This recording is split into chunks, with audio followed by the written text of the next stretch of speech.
ci dara y a rien ci fond beeg ci forme bi noo ko jàngatee finalement. si am na lu ci bees. parce que am na benn aspect boo xam ni défiance la par rapport à l'appareil judiciaire bi nga xam ne Ousmane Sonko daf ko pointer du doigt de façon très claire. dem na sax ba ni juge bi ñemewu ko woo 4 mois ñeme donc ça c'est un défi. mu ngi xaar ñu woo ko su bëggee tukki dina tukki.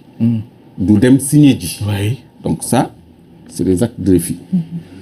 En réaction à une sortie.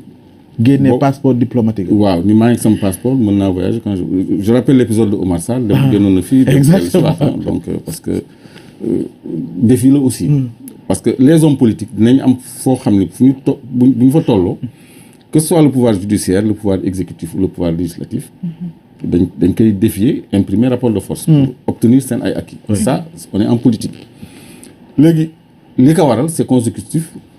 ci sortie boo xam ne bëgguma ñu tuutil ko muy sortie Adji Sarr bi ñu doon wax nii parce que quand même yéen vous êtes dans la communication xam ngeen luy shooting gis ngeen photo yi ñu génnee derrière le rideau après derrière des grilles après tout en noir cheveux blonds yi mu doon def avec le teint clair tubaab ñu dindi ko ñu jox ko une certaine africanité kooku c'est un travail avec un objectif défini léegi le journal Le Monde c'est un médium français.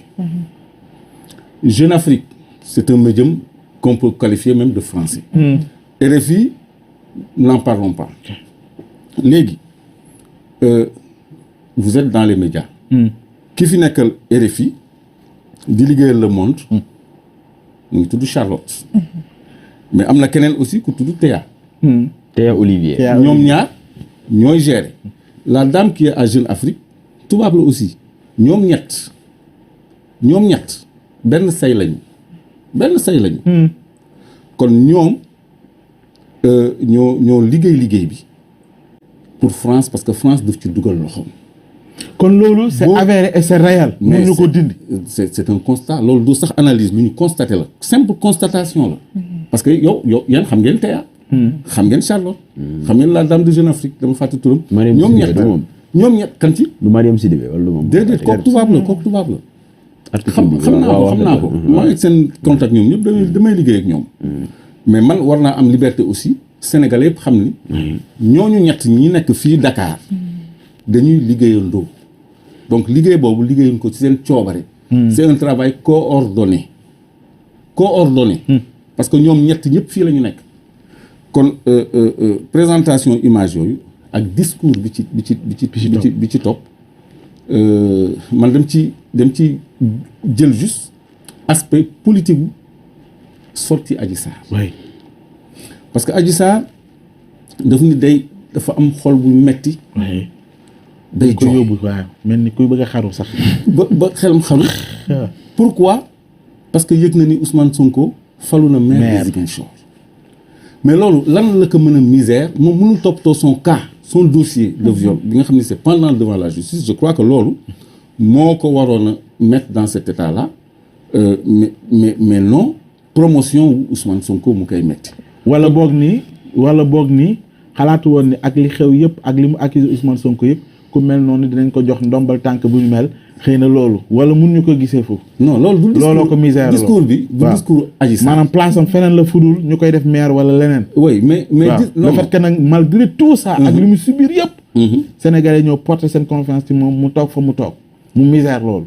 wala du est-ce que deful corrélation boobu laa bëgg a wax. wala du ci déggee loolu. man du ma ko analyser. parce que propos yi man jàppewu ma ko propos Adji Sarr wala discours Adji Sarr. Adji Sarr elle est porteuse d'un message. du moom mooy misère li Ousmane Sonko falu. du moom mooy pointer du doigt la justice. et contradictoirement nee na dafa bëgg ñu àtte ko. moom elle porte un discours elle porte un message on lui fait porter un message. Adji Sarr est devenue une carte entre les mains de joueurs yoo xam ne mënuñu wuure. parce que seen mise en scène. toujours dafay fës dafay flagrant da nga xam ne lii c'est de la mise en scène. donc loolu moo réagir loo. Ousmane Sonko. mais li ma noté man ci réaction. mooy ce défi à la justice. parce que daf leen ni yéen àtte leen ma. jox leen ma sama liberté d'aller et venir. 8 mois kenn mënul nommer juge bi ñu nommé sax man dama am objection ci moom mais na ma woo maa ngi fii je suis prêt su ma bëggee tukki dinaa tukki ñëwatuma signé maa ngi xaar ba kenn woo ma ni ma signé wala et cetera. mais mu teg ci leneen. ne amul benn juge bu ma mën a tëj. au regard de dossier bi ni mu mel. loolu aussi. mais c'est parce qu'on a entendu le ministre de la justice quand même écarter le cas de viol dans ce dossier. te loolu mooy accusation principale bi. moom accusé wuñ ko pour autre chose. donc le certificat médical ñi ko am ñëpp en tout cas les députés yi nekk assemblée. te opposition bi am ay députés yu nekk assemblée. ñoom jot nañu dossier médical bi. ça écarte également le viol ñun ñëpp xam nañu loolu. donc Adji Sarr même ci sorteem ci benn site internet écarté na également le viol. léegi su fekkee dañ koy topp ñu ko. nu mu ko écarté. non waxatul waxu viol. mooy ne na wax ni sequma ak moom dara ndax mun na waat. son dernier défi c'était ça. waaw loolu la mu ne na Ousmane Sonko waat ne man ak moom. mosuñu seq waaw xam nga waxatul viol. waxatul viol. ok kon loolu dafa kon discours am dafa changé entre temps ci loolu. mais bien sûr am na évolution. mais bien sûr et le ministre aussi a clos le débat. kon foofu Ousmane Sonko mën na fa sukkandiku quand même. am confiance ak assurance ni loolu mënuñu ko ci inculper pour parce que ubbiwuñu dossier pour autre chose. viol la. viol c'est un rapport non consenti. oui donc loolu élément matériel moo koy asseoir moo koy prouver loolu bu amul dans un dossier naka lañ ko mën a vider de toute façon la justice elle est interpellée et elle est même défiée. kon moom moo war a vider ce dossier là ñu passer à autre chose parce que Sénégal ñu ngi vivre au rythme de six petits dossiers yoo xam ni ça day téye république bi en otage ba mu engendrer ay mort ay événements politiques et cetera man mii sax tëj nañ ma ci un mois. tëj nañ la ci de jaru ko. waaw tëj nañ loo xam ne moom day am na luñ ci déggoon ak yooyu. dinaa ñëw Mansour pour préciser rek que l'article de Jeune Afrique a été écrit par Mariam Soumaré.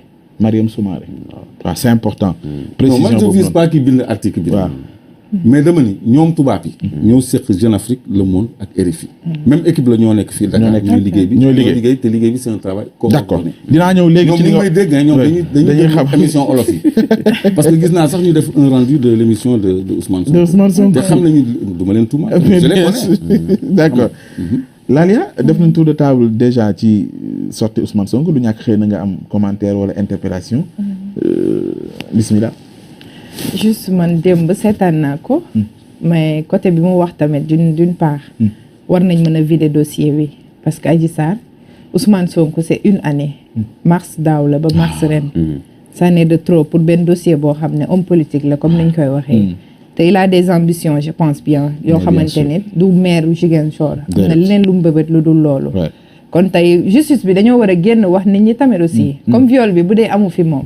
nañ ko leeral rek mu jeex. ku nekk dem doxi soxlaam bu dee am na tamit ñu wax ñu lan moo tax. wala bu dee image am la ñuy jouer aussi ñu wax nit ñi comme population bi nañ ko bëggee. dañoo bëgg lépp leer. du affaire parce que viol bi buñ ko écarté amatul crime amul luñ koy toppee. parce que bu nekkee au-delà du viol bu dee dañoo sekk. loolu moom ñoom ñaar la parce que loolu nekkatul viol consentement la. loolu amul luñ ciy toppee nit. nga ànd dem ci biti ànd ku la neex. nga ñëw ñu tëj la ci loolu amul fenn ci àddina bi. kon boog dañoo war a leeral loolu pour nit ñi passer à autre chose. passer à autre chose ñu mën a nag jublu sax ci li àddina bi tàggatémbeel ci mbirum guerre bi am fële ca Ukraine. ñu gën ko bàyyee xel que yeneen dossiers yi. mais Mansour comme Clédor li mu wax sànq ni justice daf ko interpeller ci anam goo xamante ne daanam anamu défiance la. bonne posture ngay xaar ci justice boobu luy wane ne en réalité bëgg nañoo vider.